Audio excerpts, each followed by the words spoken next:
The Amazing Race season 35, episode 1.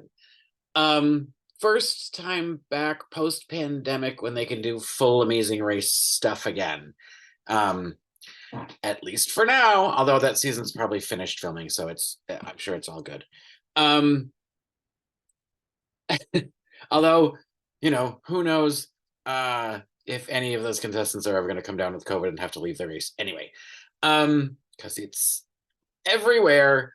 Uh anyway, so let's just go through the teams that I can remember. I never remember the names of the people on this program.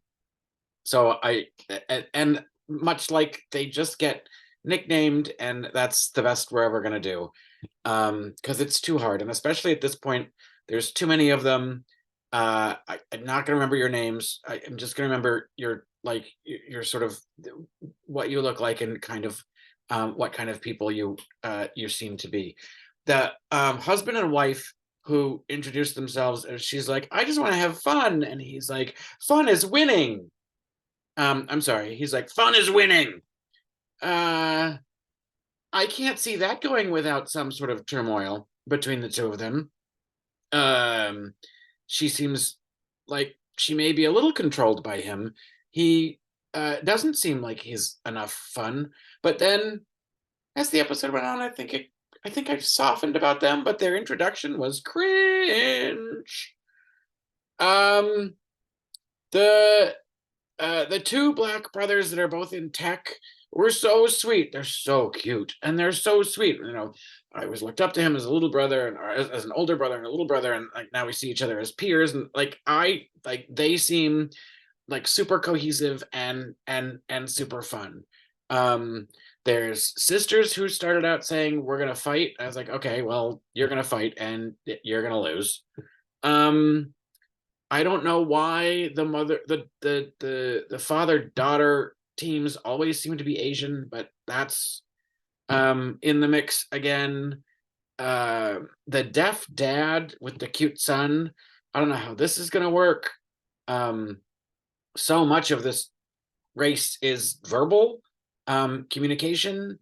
Although there was a deaf kid and his mom on one either season or version of this program, and they did really well.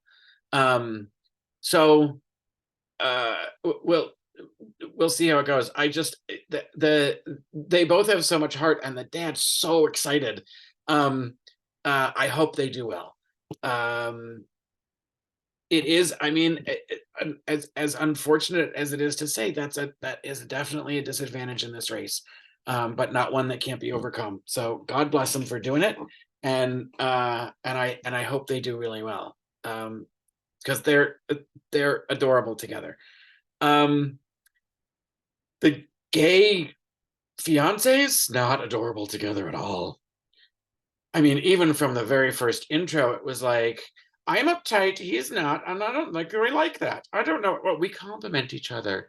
That's gonna be a couple of bitchy queens, like, not getting along. Um, they're very fit, and they like to show that in their tight little outfits. The one who's super uptight has that, like, it's just like a second skin. Like, dude, come on. Um, it's fine, but um the two dudes that are old friends with the guys, like, I went to war.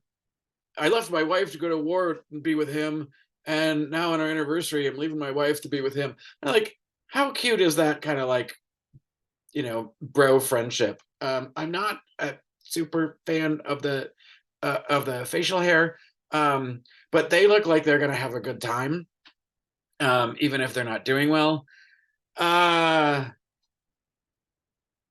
Who else is on this program? Oh, the brother and sister who are super whiny. Do you want to do it or I want to do it? Do you want to do it or I want to do it? I don't care. Do you want to do it? I don't care. You pick. Well, okay. Who's going to do it? You do it. I don't want to do it. You do it. I don't know. You pick.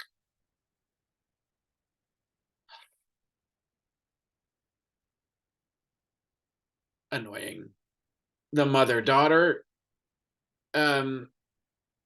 that was just like, they look exactly the same. I can't tell which is which.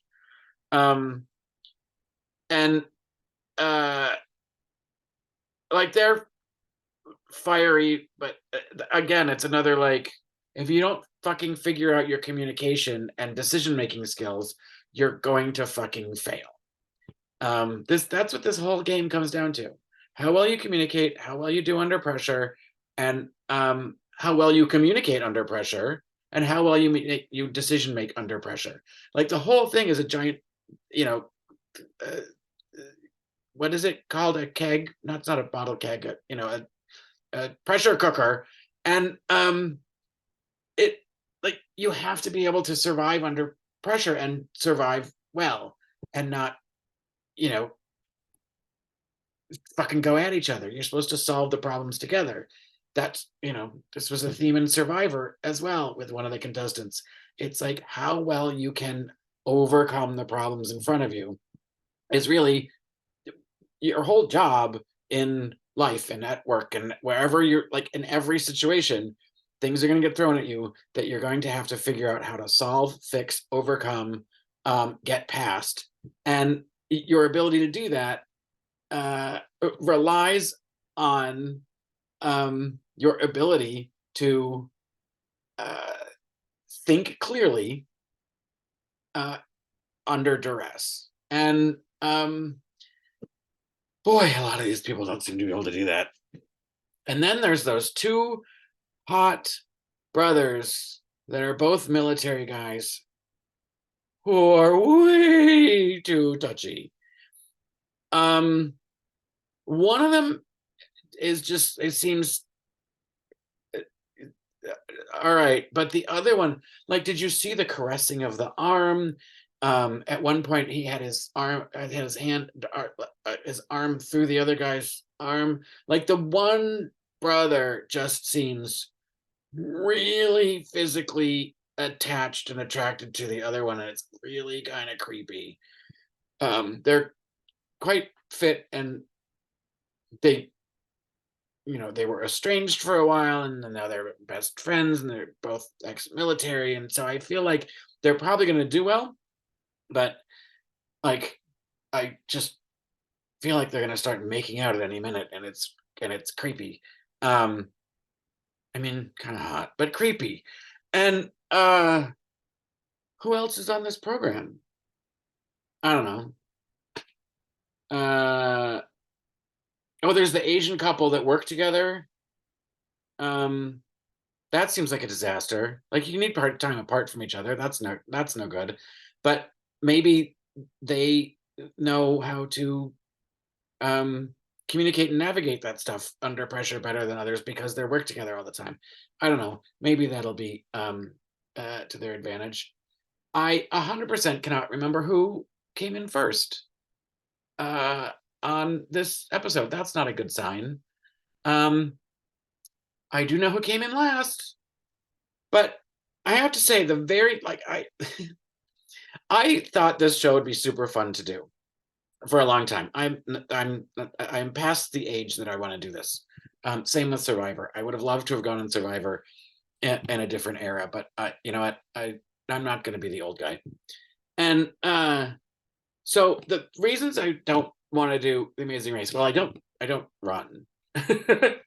That's not my strong suit.